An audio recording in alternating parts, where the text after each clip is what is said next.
ছাত্ররা, আমি তোমাদেরকে বলছি, বাংলাদেশের আইন সম্পর্কে আমার হাইয়েস্ট ডিগ্রি আছে বাংলাদেশ থেকেও। ঢাকা ইউনিভার্সিটি থেকে আমার হাইয়েস্ট ডিগ্রি আছে। এই ব্যারিস্টার সুমনের নাই।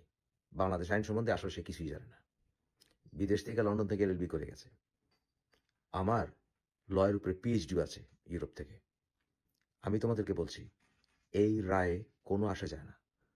এটা একটা রেকমেন্ডেশন আর অবজারভেশন ছাড়া আর কিছুই না। পার্লামেন্ট যে কোনো আইন প্রণয়ন করতে সম্পূর্ণ স্বাধীন। এর আগেও উচ্চ আদালত বলেছিল যে সংসদ আইন অ্যামেন্ডমেন্ট করতে দে ওয়ার ফ্রি। তাহলে অ্যামেন্ডমেন্ট তারা করতে অনেক আগেই পারত। এখন শেখ হাসিনা এই অ্যামেন্ডমেন্টের কথা বলে শি উইল বাই টাইম, বুঝেছ? এবং আরো সময় যাবে এবং এই রেকমেন্ডেশন মানতে বাধ্য না। আর সেকেন্ডলি, যে এই ছাত্রদেরকে হত্যা করেছে তাদের কি হবে?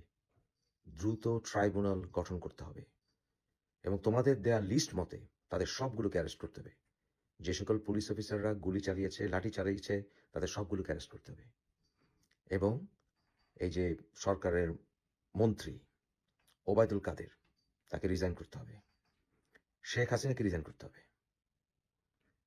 এবং তোমাদেরকে রেইড করা চলবে না, তোমাদের কাউকে অ্যারেস্ট করা চলবে না। যাদেরকে গ্রেপ্তার করেছে তাদের সবাইকে ছাড়তে হবে, কারফিউ ওঠাতে হবে এবং আলটিমেটলি সরকারের পতন হতে হবে। কারণ এই সরকার কখনো আওয়ামী লীগের রিক্রুটমেন্টের রাস্তা বন্ধ করবে না।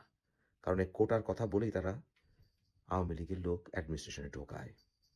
কারণ লাঠিয়াল বাহিনী ছাড়া, অর্থাৎ পুলিশ প্রশাসন ইত্যাদি প্রশাসনে তাদের লাঠিয়াল বাহিনী ছাড়া তারা তার ক্ষমতা থাকতে পারবে না।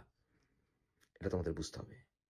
সুতরাং এটা আলটিমেটলি সরকার পতনের আন্দোলন হতে হবে। সরকার পতন যদি হয় তাহলে তোমরা সুষ্ঠু বিচার পাবে। অন্যথায় তোমরা যদি আন্দোলন সামান্যতম স্তীমিত করো, ট্রাস্ট মি, আমার এই ভিডিও রেকর্ড হিসেবে রেখে দাও। এবং আমি ডক্টর মুফাজ্জল ইসলাম বলছি, তোমাদেরকে ঘর থেকে টেনে টেনে বের করে গুম করবে, হত্যা করবে।